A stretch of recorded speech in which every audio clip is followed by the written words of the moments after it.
Hi Virgo, this is your horoscope for March 2019. Thank you for joining me. It is a pleasure to be with you today. On the 2nd of March, we've got Venus, the planet of love, beauty, and creativity, going into Aquarius in your 6th house of work, daily routine, and health. So charity now begins at home. You start to love yourself. You start to think about, am I doing work that helps other people and helps myself? Am I living a life that is helpful to me? Is my routine something that empowers me? And how am I doing health-wise? Am I taking enough time off? Am I eating properly? Am I getting the exercise that I need? And you're really looking at yourself from a very kind of humanitarian perspective, and you're really willing to help yourself.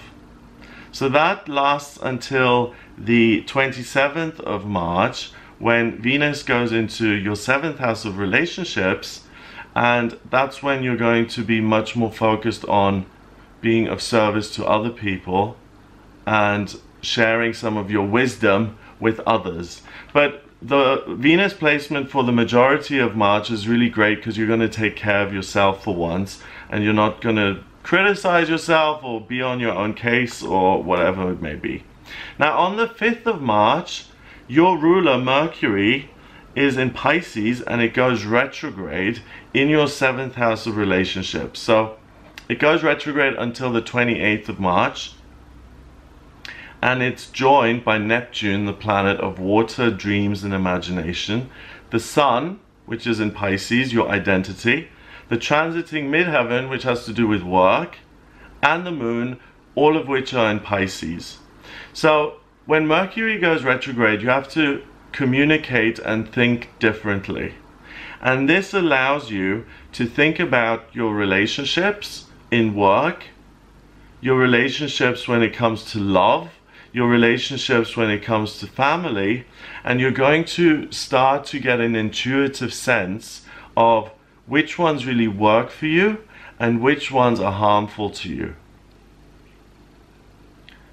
Also, you're going to have an intuitive knack for knowing, is your work something that is supporting you? Does it have room for progression? Are you going to ever be promoted? Or is it a dead-end job? You'll start to intuitively, psychically know these things. So it's really important that you don't dismiss your feelings, especially if they're repetitive. On the 6th of March, we have the new moon in Pisces happening in your 7th house. I'll make a separate video on this. But the new moon is when the moon is pitch black and it pulls in loads of Pisces energy. So you're going to be extremely self-sacrificing when it comes to other people now. You're going to want to be of service, you're intuitive, you're creative, and you're very, very nurturing. Thank goodness Mercury is in retrograde, because it kind of keeps your eye on the ball, and it says, hey, are you actually giving more than you're receiving? Venus is still in Aquarius in your 6th house, so you're taking care of yourself. But Mercury is saying, hey Virgo, are you actually giving and not getting anything in return, especially when it comes to other people? And if that's the case, then how are we going to fix that? Are we going to change jobs? Or is this a relationship where I just give and I'm being taken for granted? Or is this family member really toxic and I never noticed that before? Listen to those feelings, because they're going to really inform you of what's going on in your life, and you really have the opportunity to do a spring clean here of getting rid of people in your life who are negative and who don't contribute anything. On the 7th of March, something really big happens. Uranus is one of the outer planets, and it changes sign. It leaves Aries and it goes into Taurus, the sign of money, stability, security, sensuality, luxury. And it stays there until 2025, 2026. So for the next 6 or 7 years, Uranus is in Taurus in your 9th house of travel, education, accessing higher realms of knowledge and really making your life bigger. And Uranus is the miraculous, the unexpected. It's like taking a plug and putting it into a socket to get an appliance working. It's electricity, it's power, and it's strength. And it's going to say to you, Virgo, you can make your life bigger. You don't need to be stuck here in this small little situation and that you thought was good enough. You can really broaden your life, and you can move, and you're free to go back to school and to educate yourself if you want. You can travel and experience different cultures. You don't have to be locked down. So your lives, Virgo, are going to get much bigger over the next 6 or 7 years because you have freedom. You feel this innate sense of, I can do what I want, and I need to absolutely learn everything and discover things that I haven't discovered yet, and I feel powerful about that. And it's going to have a positive knock-on effect to your finances because Uranus is an outer planet. That moving into Taurus is going to have a worldwide effect on finances. So it may be that finances become really great, or that we have another crash. Uranus is hard to predict because it's chaos and it's the unpredictable, so it can go either way. But for you personally, it means that you gather information and you learn things which you can then turn into a job, or which you can use as transferable skills to make more money. So all of that energy is going to keep you really busy until the 20th of March, when we have a full moon, which is a supermoon, and that happens in your second house of money.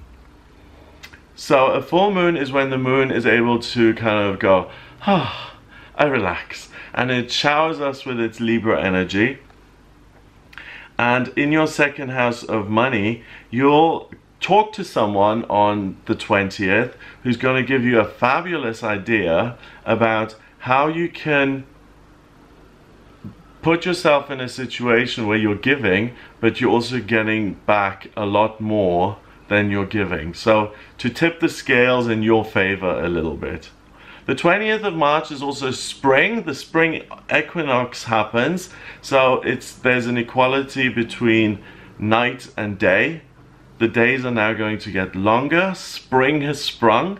And the sun goes into Aries in your 8th house.